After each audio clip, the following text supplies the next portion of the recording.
Buenos días, gente. Les damos la bienvenida a un capítulo más de la Greta Journal.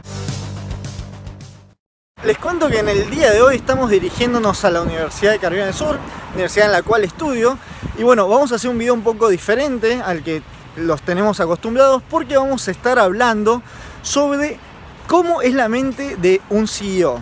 Aquí en la universidad he tenido la oportunidad en las últimas semanas de tener charlas justamente con dos presidentes de empresas, también llamados CEO. Y bueno, voy a aprovechar para mostrarles un poquito cómo es una universidad en Estados Unidos y también poder contarles algunas de las ideas que yo pude rescatar de esas conferencias o charlas. Así que bueno, espero que disfruten de este video y de lo que vamos a ir charlando. Han sido dos charlas muy interesantes porque una ha sido con el CEO, con el presidente de la firma Michelin. Para los que no lo conocen, les dejo aquí la foto de él. Lo que le estaba diciendo, tuve la oportunidad de charlar con el presidente de Michelin y la verdad que me hizo pensar muchísimo en cómo piensan los CEOs o cómo piensan los presidentes de una empresa. Así que en este video mi idea es poder darles un poquito una idea de algunos consejos que dio él y también el otro CEO que tuve la oportunidad de recibirlo en una clase justamente de management, de administración y manejo de empresas, y voy a comentarles un poquito y al mismo tiempo mostrarle un poquito a la universidad. Para empezar, me gustaría contarles que una de las cosas que me resultó más interesante de esta charla que tuve con el CEO de Michelin es la forma de pensar. Él básicamente nos contó la historia de cómo es que llegó a ser presidente de esta empresa tan reconocida. La historia realmente es impactante. Básicamente, él contaba de que él había sido un marino, había trabajado en el Navy por muchos años, y cuando tenía 27 años sentía de que no era lo que quería hacer para siempre, que no se sentía lleno, que no se sentía completo y que necesitaba hacer algo completamente distinto. Es por eso que básicamente él decidió dejar la marina, decidió emprender, hacer algo completamente diferente a lo que ya venía haciendo y buscar cuál era su pasión, lo cual es bastante difícil porque hay muchas formas de definir lo que es la pasión. Entonces él, en primer lugar, dijo, bueno, voy a ver qué son las cosas que me gustan. Se dio cuenta que le gustaba mucho todo lo que era la ingeniería, porque él era ingeniero, y que le gustaba mucho todo lo que era también el trabajo manual. Entonces empezó a buscar empleos en distintos rubros y se encontró con la posibilidad de trabajar para Michelin. Él no sabía bien qué es lo que iba a hacer porque él nunca había trabajado haciendo ruedas, nunca había trabajado en una fábrica en general. Entonces se encontró con una situación en la que en realidad no sabía bien en qué iba a trabajar, así que empezó desde abajo, básicamente. Empezó haciendo ruedas en una línea de fábrica, haciendo lo más básico.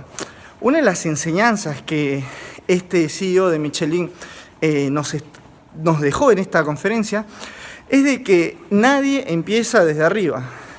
Es decir, todos necesitan arrancar de cero. Algo interesante es que él trabajó ahí durante 11 años. Muchas veces nosotros como empleados en relación de dependencia solemos decir, bueno, yo ya tengo ¿cuántos años trabajando acá? 2 años, 5 años, ya me merezco un ascenso, ya me merezco algo diferente. Y sí, probablemente muchísimos de nosotros nos merecemos algo diferente y probablemente todos pensamos, bueno, me lo merezco, pero una de las cosas que más me gustó de la charla justamente es que él enseñó la importancia de la constancia. Él enseñó de que una catedral no se construye en 5 días ni en 5 años y que muchísimas de las catedrales, por ejemplo, se construyeron en 40, 60 años, 100 años o algunas como la Sagrada Familia de Barcelona aún está en reparación, en restauración y en construcción. Entonces, él lo que nos explicó es eso, de que es importante que estemos dispuestos a hacer el sacrificio. Y me gustaría mostrarles el lugar donde se dio justamente esta charla. Fue en este auditorio, que este es el auditorio principal de la Universidad de Carolina del Sur. Él estaba ahí, parado y, bueno, dio esta demostración de conocimiento. Él básicamente nos enseñó de que a veces sentimos de que necesitamos las cosas ahora que nos las merecemos, pero no estamos dispuestos a esperar, no estamos dispuestos a lucharla, como se dice. Algo interesante es que después de estos 11 años, él trabajando como CEO de esta empresa, siguió trabajando ahí, pero ya no desde el mismo rubro. Básicamente después de 11 años, él ya tuvo otras oportunidades laborales. Por ejemplo, una de las oportunidades que tuvo es ser el manager general de toda Europa, después fue el manager general global, hasta que, bueno, después de ya 20 años, fue el CEO de todo Michelin y se llegó a retirar hace 6 meses como CEO emérito. Pero a mi parecer lo más interesante de esta experiencia no es básicamente lo que él nos contó sobre su experiencia de CEO y cuánto dinero produjo y cuántos países él lideró, sino justamente lo contrario. Es lo que él nos contó de cómo fue su vida con su familia, cómo fueron sus amistades, cómo fue su relación social. Y una de las cosas más interesantes que a mí me gustaron sobre esta charla justamente es que él enseñó a todos los alumnos que escuchamos esta charla de que una de las cosas más importantes es reservar tiempo para nosotros mismos. Una de las cosas que él marcó, por ejemplo, es que siempre reservaba 1 hora para hacer ejercicio. Otra de las cosas es que él jamás se iba de la empresa sabiendo que había una persona ahí. Siempre él, antes de irse a su casa, daba un par de vueltas y básicamente le decía, hey, ya está, tenés que irte porque es muy tarde, tenés que ir con tu familia. Y esa es una de las cosas que más me gustaron. También hubieron otras preguntas, por ejemplo, le preguntaron él cómo hacía para hacer un balance entre familia, trabajo y vida social. Y una de las cosas que él contestó, que a mí personalmente me gustó bastante, es, él dijo de que no hay forma de hacer un balance, básicamente, que siempre va a suceder de que uno no pueda ser 100% CEO, 100% padre, 100% esposo, simplemente no pasa. Entonces lo que él explicó es que lo que él intentó hacer durante los años de su carrera, que fueron muchos, es él intentó justamente dar lo mejor que podía cuando él estaba con cada uno. Es decir, cuando está en su trabajo da lo mejor de sí, cuando está en su casa da lo mejor que sí y dejaba para otro momento otro tipo de responsabilidades. Entonces de esa forma él podía encontrar el equilibrio y no se vio una situación de agobio, una situación en la cual no se sentía feliz y lo pudo hacer muy bien. Algo que me impactó de esta charla es justamente que él habló de la importancia de la educación. Por eso es que yo decidí hacer este video aquí, en la universidad a la cual asisto. Él habló sobre lo importante que nosotros aprovechemos cada momento, sobre lo importante que nosotros sepamos que estudiar no es algo que se tiene que dar sí o sí, que hay muchísimas personas que no tienen la oportunidad de estudiar, hay muchísimas personas que no tienen la oportunidad de ir a una universidad, y hay muchísimas personas que no tienen la oportunidad de tener las posibilidades que nosotros tenemos. Por ejemplo, esta es una aula común aquí en la universidad a la cual yo asisto. Como verán, tiene sillas bastante lindas, tiene en general 3 proyectores con pantallas. Es una localidad muy buena y probablemente un chico que estudia en Uganda no tiene esta posibilidad que tenemos aquí en Carolina del Sur, o alguien que estudia incluso en algún país de Latinoamérica.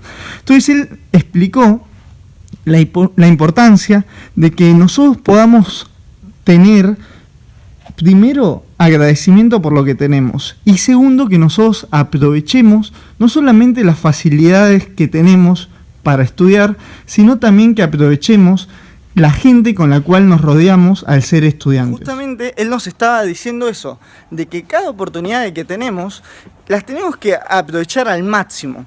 Y nos decía de que es muy importante, por ejemplo, hacer social network, es decir, que nosotros tengamos muy buenas relaciones. Él nos decía que, por ejemplo, una de las cosas de que normalmente él hace cuando tiene que entrevistar a alguien, es él busca la actitud de la persona. Es decir, que muchas veces él da ciertos problemas, por ejemplo, problemas como los que podemos ver en exámenes como el GMAT, él los dice en entrevistas solamente para ver la reacción de la persona. Muchas veces dice que él no le importa porque son problemas complicados, que uno no puede responder a veces en 2 segundos en una entrevista donde uno está nervioso. Entonces, él lo que nos explicaba es que muchas veces no le importa la respuesta, no le importa si la respuesta es 4, si la respuesta es 5, si la respuesta es 6. A él lo que le importa es la actitud. Él decía, por ejemplo, si yo le pregunto a alguien sobre un problema... A mí, en general, no me interesa cuál es la respuesta. No me interesa si la persona sabe que la respuesta es 4. Porque en una entrevista yo no espero eso, no espero que alguien sepa un número exacto. Lo que a mí me interesa es la actitud con la cual me responde. Lo que él nos explicaba, básicamente en esta charla, es que él valora más a alguien que le diga, por ejemplo, algo como: la verdad es que yo no sé la respuesta, pero estoy seguro que me quedaría toda la noche para conseguirla. Y a esas personas, en general, él les daba como un punto extra en la entrevista para después hacer la evaluación. Y como último consejo que me gustaría compartir con ustedes, que justamente aprendí de este CEO, es algo muy interesante. Él hablaba sobre la importancia de disfrutar de nuestros hijos cuando son chicos. Y una de las cosas que él decía justamente era que hay muchas cosas que pueden volver. Dice, puestos laborales pueden volver, amigos pueden volver, pero la infancia y los hijos no vuelven más. Y algo que él mencionaba era que nosotros tendemos a pensar de que los hijos van a estar siempre ahí, que los hijos siempre van a estar a disposición nuestra, pero justamente cuando le preguntaron si había algo que él se arrepentía de su carrera de 35 años, una de las cosas que él mencionó es eso: no haber disfrutado del todo de mis hijos por poner primero a mi carrera. Y también una de las cosas que él mencionaba, a mí me encantó, es que el mejor regalo que él le ha dejado a sus hijos es la experiencia de vivir afuera. Él decía que hay muchísimas cosas que puede dejarles: dinero, departamentos, etc. Pero la experiencia de viajar, de que sus hijos conozcan otros países, que sus hijos puedan conocer otros idiomas, otros lugares, es lo más lindo que les ha dejado y es lo más importante. Espero que les haya gustado este video, un poco diferente. Comenten en la descripción justamente si les gusta este tipo de videos, si tienen ganas de vernos un poco más mostrando lugares, mostrando distintas cosas, algo un poco más informal. Y también acuérdense de suscribirse al canal, compartan el video y recuerden lo más importante: la Greta Journal vino para quedarse. ¡Chao!